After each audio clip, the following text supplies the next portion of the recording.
नमस्कार सभी लोगों को।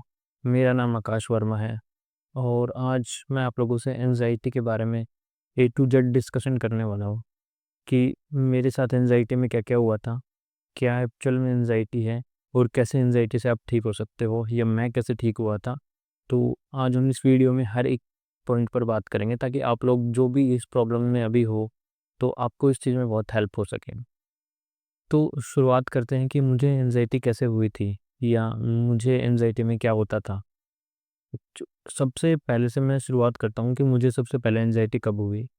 एक दिन मैं अपनी गवर्नमेंट जॉब की प्रिपरेशन करता था, आज से 3 से 4 साल पहले।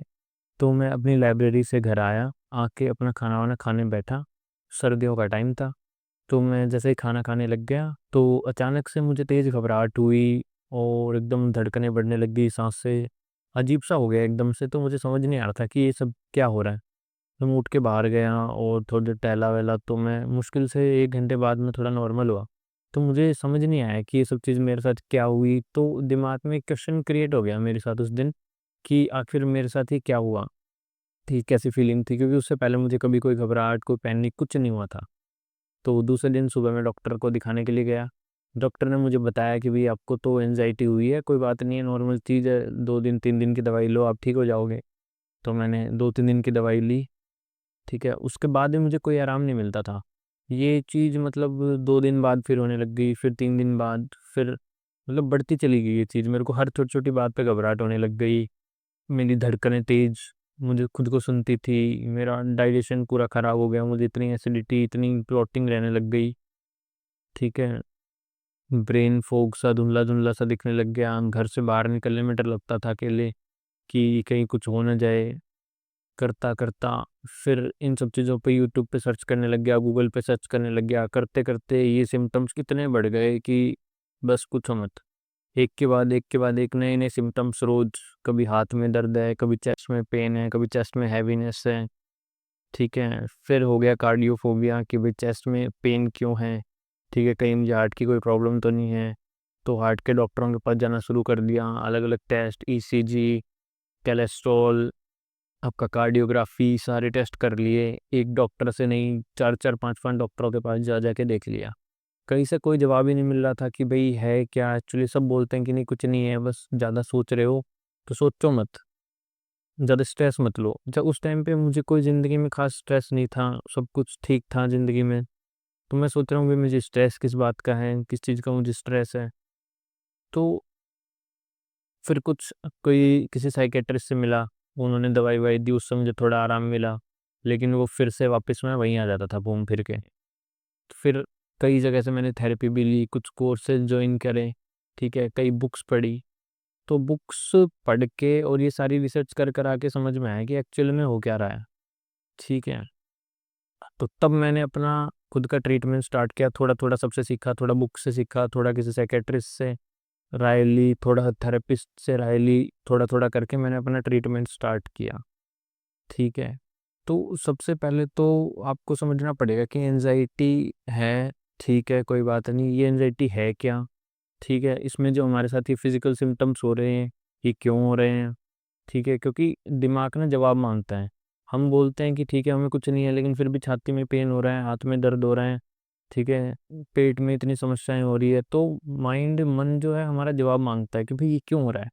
सब बोल रहे हैं कि कोई प्रॉब्लम नहीं है, तो आपको इसको समझना पड़ेगा पहले कि ये एक्चुअल में हो क्यों रहा है, ठीक है?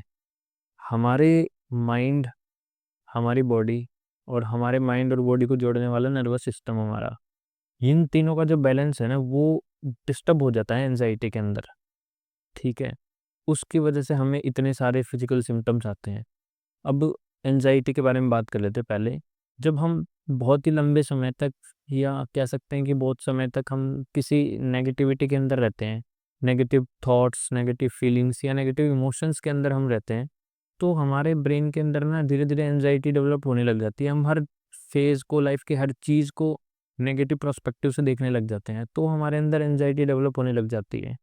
हमारे सबकॉन्शियस माइंड में नेगेटिव पैटर्न्स इंस्टॉल हो जाते हैं, ठीक है? तो वो चीज़ें धीरे-धीरे हमें एंग्ज़ायटी की तरफ लेके चली जाती हैं। बेसिकली हम बोल सकते हैं कि फ्यूचर की किसी घटना को बहुत ज़्यादा प्रेडिक्शन करना और नेगेटिव वे में प्रेडिक्शन करना एंग्ज़ायटी हो सकती है।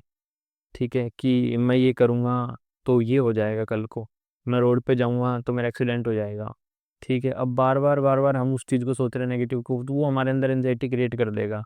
हम बचने लग जाएँगे रोड पे जाने से, ठीक है? फिर हमें और एंग्ज़ायटी होगी, कभी हमें जाना पड़ गया, कभी हमें घर से बाहर जाना पड़ गया, हमें और एंग्ज़ायटी होगी, ठीक है? तो इसमें आपका सबकॉन्शियस माइंड का बहुत बड़ा रोल है, जो कि हमारे अंदर नेगेटिव पैटर्न्स को स्टोर करके रखता है। और वो हमारे कॉन्शियस माइंड को मैसेज देता रहता है कि भई नहीं, नेगेटिविटी है, गलत है, खतरा है, मत जाओ, मत करो।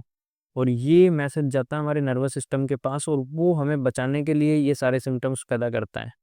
जैसे ही हमारे नर्वस सिस्टम के पास मैसेज पहुँचता है कि भई चेस्ट पेन का मतलब तो हार्ट अटैक होता है, तो वो हमारे चेस्ट को एकदम प्रेस कर देगा, हमारे हाथ में जकड़न पैदा कर देगा, वो हमें प्रोटेक्ट करता है। हमारी एक सिक्योरिटी मैकेनिज़्म को एक्टिवेट करता है, जिससे हम बहुत ज़्यादा पैनिक हो जाते हैं। घबराहट हो जाती है बहुत ज़्यादा, तो वो हमें बचाने के लिए होती है।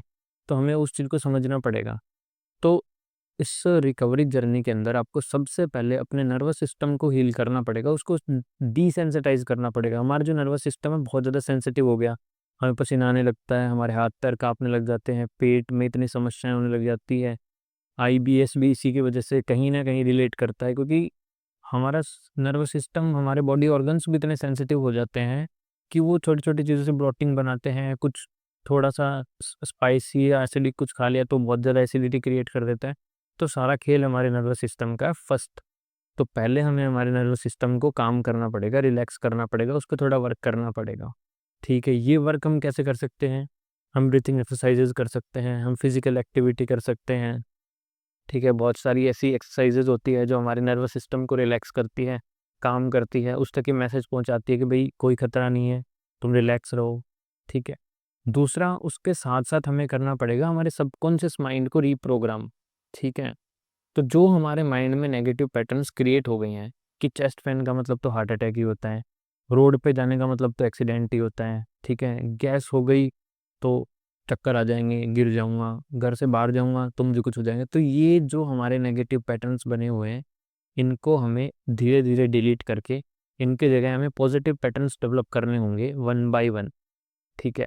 तो इसका भी स्टेप बाय स्टेप प्रोसेस है। आपको पहले देखना होगा कि कौन-कौन से नेगेटिव थॉट्स हैं मेरे दिमाग में, ठीक है। फिर हमारे दिमाग को हमें बताना होगा कि भई ये नेगेटिव है, ये पॉजिटिव है, इस पे काम करो, ठीक है। बहुत सारी हमारी आदतें ऐसी होती हैं जिनकी वजह से भी हमें नेगेटिव थॉट्स जनरेट होती हैं, उनको हमें ख़त्म करना होगा। हमारी फूड हैबिट होती है, ठीक है, हमारे कुछ एडिक्शंस होते हैं जो हमें एंग्ज़ायटी डेवलप करते हैं, तो हमें धीरे-धीरे उन पर काम करना होगा।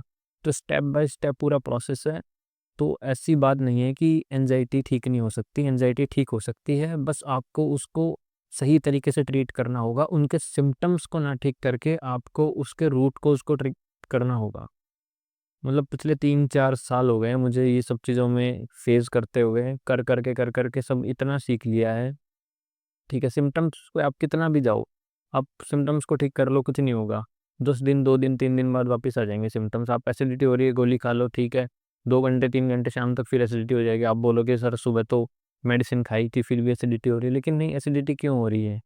आपकी धड़कनें बढ़ रही हैं, आप दवाइयाँ खा रहे हो, फिर शाम तक फिर धड़कनें बढ़ रही हैं। क्यों बढ़ रही है धड़कनें? आपका नर्वस सिस्टम बहुत ज़्यादा सेंसिटिव हो चुका है, आपको उसको डिसेंसिटिव करना पड़ेगा और आपके सबकॉन्शियस माइंड को रिप्रोग्राम करना पड़ेगा आपको, ठीक है? तो ऐसी कोई बात नहीं है कि आप नहीं कर सकते, सब चीज़ें कर सकते हैं, बस आपको स्टेप बाय स्टेप आपको चीज़ें फ़ॉलो करनी होंगी। सबसे पहले आपको ब्रीथिंग एक्सरसाइज स्टार्ट करनी चाहिए, आपको फिज़िकल एक्टिविटी स्टार्ट करनी चाहिए, आपको अपने थॉट्स को जर्नलिंग करना चाहिए, आपको अपने थॉट्स को लिखना चाहिए कि कौन से मेरे नेगेटिव थॉट हैं, कौन से मेरे पॉजिटिव थॉट है, क्या ये थॉट सच है जो मेरे दिमाग में आ रहा है, या ये कोई ऐसा डर है जो सही में डर है या सिर्फ मुझे ही लग रहा है, ठीक है? तो ये सारे स्टेप हैं, इनको आप फॉलो करके आप 100% एंग्जायटी से ठीक हो सकते हो। मैंने भी अपनी एंग्जायटी को 100% ठीक किया है, आप भी अपनी एंग्जायटी को 100% ठीक कर सकते हो। ठीक है, थैंक यू सो मच। आगे की क्लासेस में हम और इसके बारे में डीप बातें करेंगे, ठीक है? तब तक के लिए stay healthy, stay motivated. Thank you so